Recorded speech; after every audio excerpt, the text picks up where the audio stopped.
Updating workbook properties. Workbook properties allow us to set metadata information such as the author, title, keywords, and comments that relate to a specific workbook.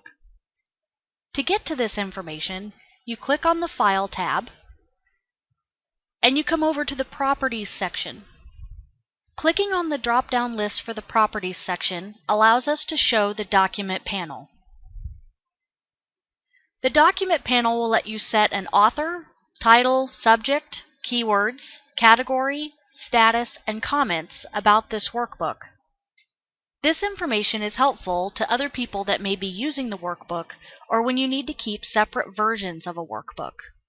When you're done editing this information, you can click the Close button to remove the Document Information panel. If you want more information about your workbook, you can go to the Properties drop-down and select the Advanced Properties. This will allow you to edit all of that same summary information, get information about the contents, and add custom fields.